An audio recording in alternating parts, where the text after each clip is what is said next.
So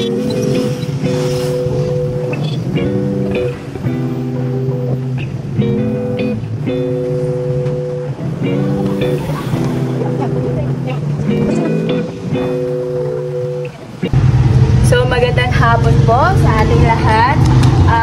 Nandito po tayo ngayon sa Purok 8, Barangay Mercedes, Catbalogan City, Samar, kung saan patungo po tayo sa bahay ni Tatay Leonardo, isang tricycle driver na kung saan siya po ay senior citizen na at siya ay nag-aalaga ng kanyang may sakit na asawa.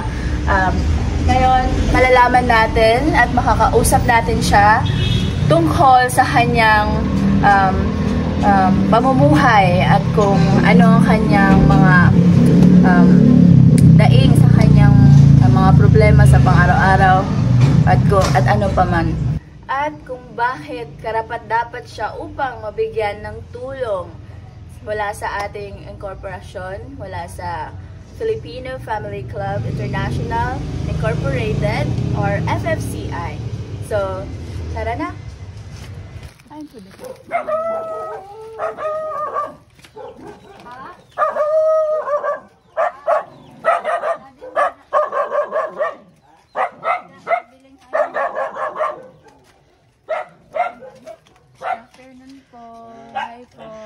Hello, tatay! Nakainom-dum ka na akon? Okay to.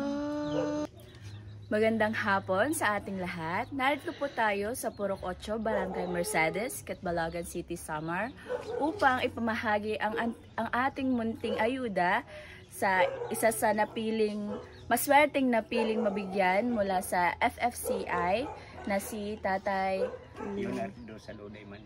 Leonardo Saluday. So narito tayo ngayon sa kanyang munting tahanan kasama ang kanyang anak na si Jacqueline Monsalvo. Si Ate Jacqueline at ang kanyang may bahay na ngayon ay bedridden na po siya at nangangailangan ng tulong. Ayan po. Yan.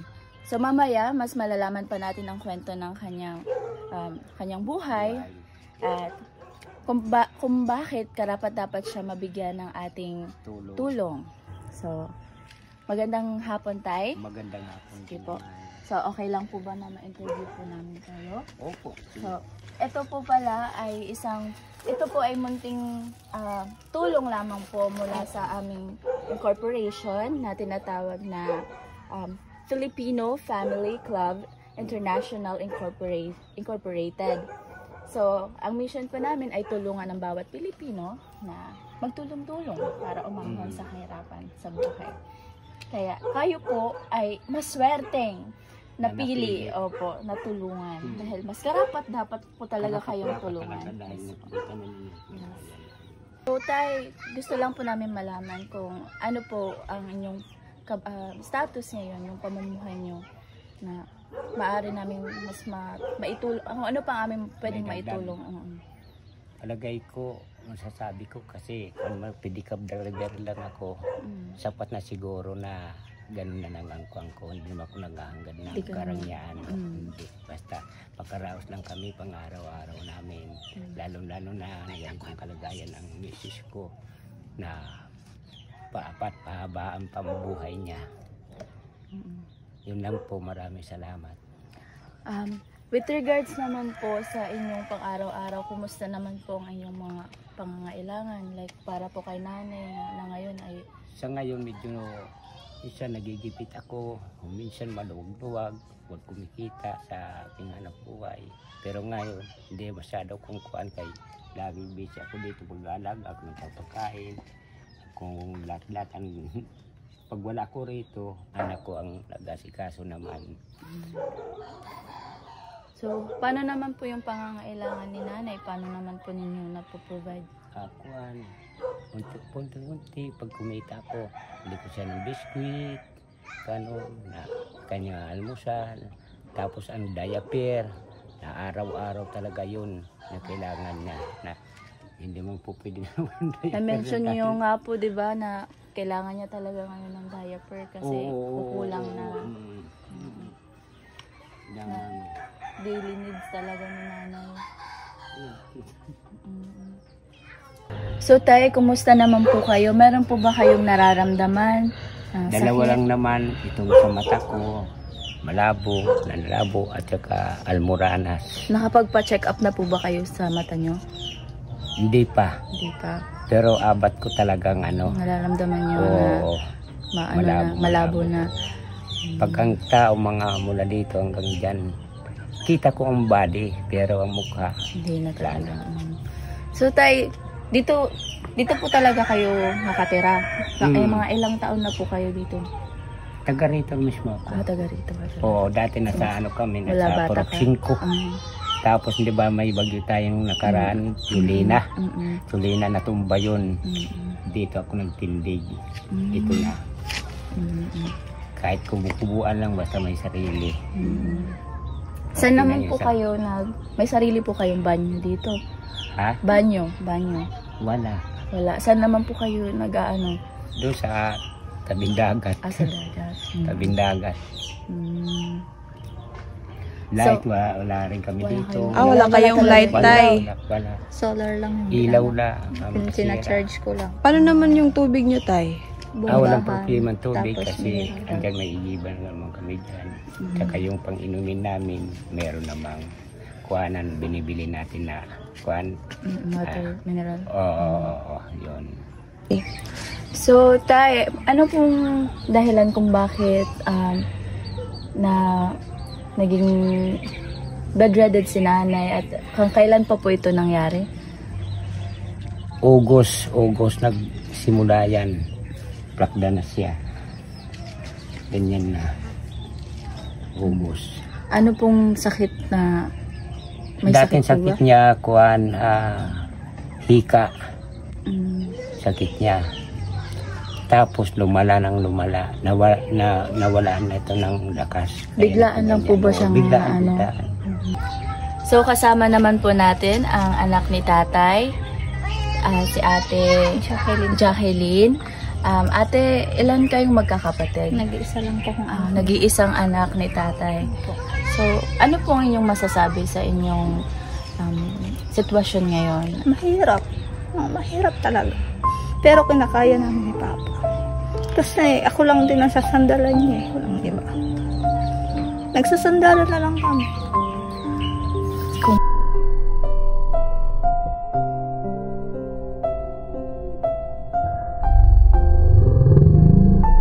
Kung ano po yung para sa inyo, kung ano po yung kaya nyong maitulong para po sa inyo bilang isang anak. Kay Mama, sa akin lang naman yung mabigyan siya ng pangangailangan niya, yung hindi kami problema ba, para di rin kami ba maging pabigat sa kanya.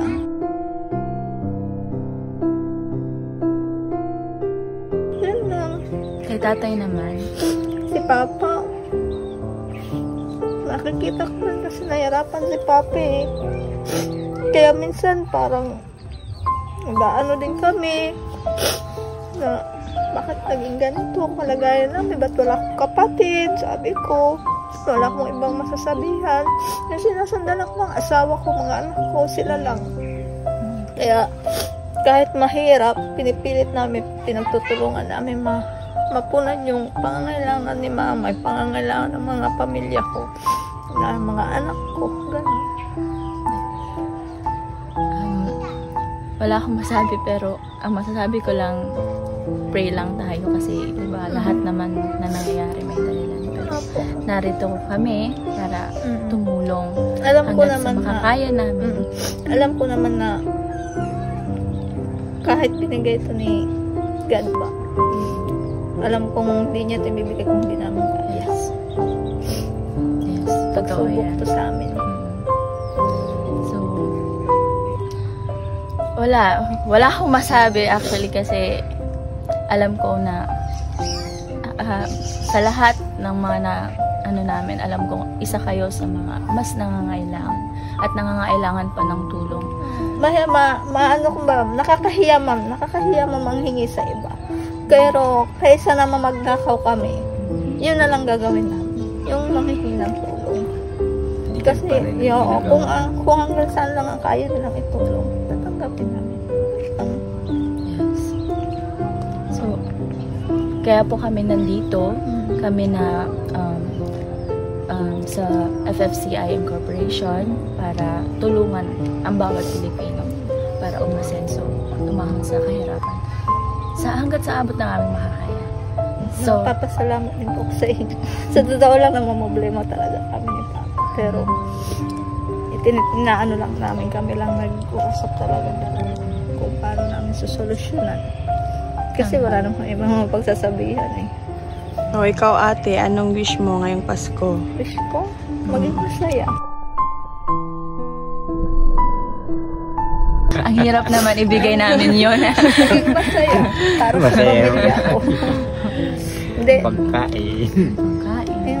Yung maging masagana lang ba kahit konti yung buhay natin. Maranasan mo Para lang may handa Pasko. Maibsan yung mga... mga dinadala na yung problema. So, yun nga po. At yun po ang kwento at isa-isa nating maswerteng na maswerte nating nabigyan ng ating ayuda. At naway sa munti naming tulong, sana'y naibsan namin ng kakaunti man, kahit kakaunti man lang ang inyong burden sa inyong mga sa pang-araw-araw. So, salamat tay, ate. Thank Salamat you din sa sa inyo. inyong kooperasyon. At bago namin bago ang lahat, bago namin tapusin ang aming interview, nais lang po namin magpasalamat sa FFCI, sa Filipino Family Club International Incorporated, kay Sir Francis Leo Marcos, sa ating President na si Dong Batalan, FFCI Worldwide, at sa ating mga sponsors, si Miss Leia Weda, FFCI Japan, Gated, TIS FLM Canada, Joy Lebra, FFCI Rome Chapter, Edelberto Viray Jr., Vincent Sandana from USA, Maria Wright, USA, then President Flor Calangi, and FFCI Rome Chapter, and Miss Chel Cushigo. So, ano po inyong masasabi sa ating mga mabubuting pusong mga Ang masasabi ko na lamang, nagpapasalamat po ako ng marami po sa inyo mga sponsor, kasama itong dalawa, lahat-lahat na kayo. Nagpapasalamat ako. So, yun lamang po. Maraming salamat at naway marami pa po tayong matulungang kababayan mga Filipino na nangangailangan. Again, Tay, salamat sa inyo. Maraming salamat. Maraming salamat, FFCI Summer Chapter. Maraming salamat, FFCI Summer Chapter. Kiss.